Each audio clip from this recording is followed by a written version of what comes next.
National education policy 2020 में क्या है महत्वपूर्ण बिंदु, क्या मिलेगा लाभ छात्र छात्राओं को। इस विषय विस्तृत चर्चा करने के लिए डॉक्टर के.जी. अरोड़ा, जो कि दून ब्योर्निक school Dehradun, the Scindia school Gwalior एवं बिरला स्कूल नैनीताल सहित देश की विख्यात शिक्षण संस्थाओं में अपनी सेवा दे चुके हैं। वर्तमान में CBSE के रिसोर्स पर्सन के रूप में टीचिंग ट्रेनिंग के लिए नामित है।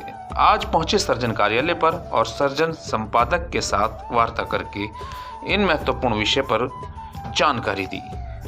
आपको बता दें, अर्थशास्त्र के ऊपर डॉक्टर के.जी. अरोड़ा बहुत सी पुस्तकें लिख चुके हैं जो विभिन्न विद्यालयों में चल रही है। आगामी वर्ष से स्कूली शिक्षा में एक ऐतिहासिक परिवर्तन होने जा रहा है NEP 2020 के माध्यम से।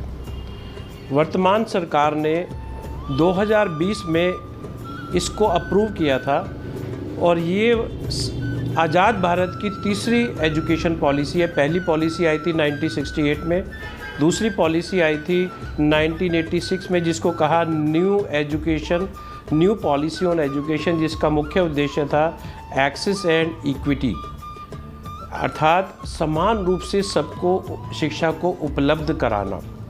तीसरी पॉलिसी आई जो अब हम बात कर रहे हैं, जिसकी नेशनल पॉलिसी ऑन एजुकेशन, जिसका मुख्य उद्देश्य है हाई क्वालिटी एजुकेशन सभी को प्रोवाइड करना, चाहे वो गवर्नमेंट का स्कूल हो, चाहे वो प्राइवेट स्कूल हो, चाहे वो कोई भी राज्य हो, सभी में समान स्तर की गुणवत्ता वाली शिक्षा, जिससे कि एक देश में वाइब्रेंट नॉलेज सोसाइटी डेवलप हो सके। क्योंकि शिक्षा और स्वास्थ्य ये सामाजिक विकास के दो धुरी हैं, जिस पर कोई भी देश अगर उसको आर्थिक विकास करना है और उसको ट्रांसफॉर्म करना है ह्यूमन की कैपिटल को बढ़ाने में, तो शिक्षा पर बहुत ज़्यादा खर्च और वो भी गुणवत्ता वाली शिक्षा सबके लिए प्रोवाइड करानी पड़ेगी।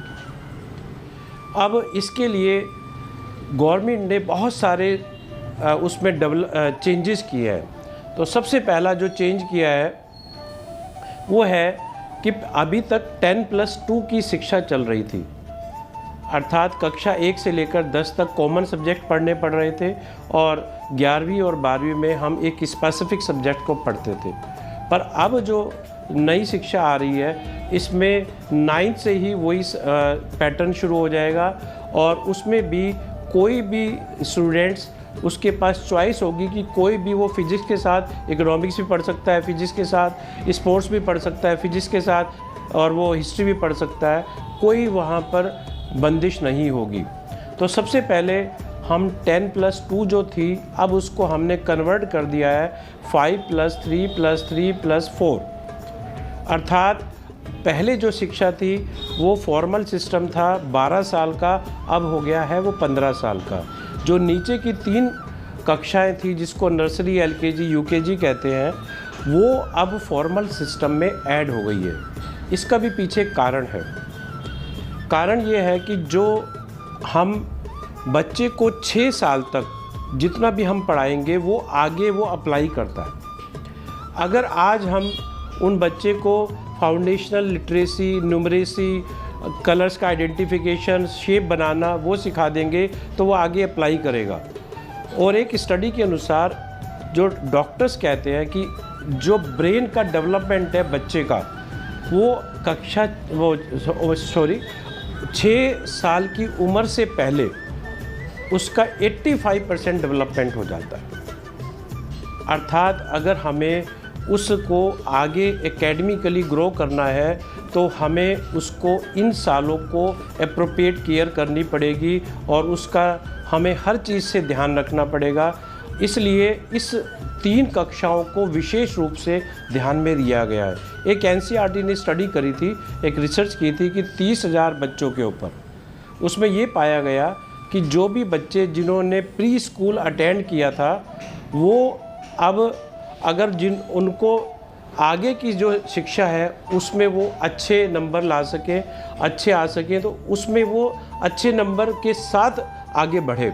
और जिन्होंने प्री स्कूल नहीं अटेंड किया था, आगे उनके लिए एक होल बन गया। इसको अगर हम ऐसे कहें कि उनका जो ग्रोथ का जो चार्ट था वो फ्लैट हो गया, वो आगे ग्रो नहीं कर पाए। और ड्रॉप आउट रेशो बढ़ गया। इसलिए जो प्री स्कूल है, जिस पर हम नर्सरी, एलकेजी, यूकेजी, जिसको हम फाउंडेशन स्टेज कह रहे हैं, इसको कहा early childhood care education, ECCE, जिसमें 6 साल का अगर बच्चा होगा तो उसको कक्षा 1 में हम बिठाएंगे। 3 साल से 6 साल तक नीचे की 3 कक्षाएं, और 7 और 8 1 और 2। इसका जो पेडागोजी डिसाइड हुई है वो है फन लर्निंग।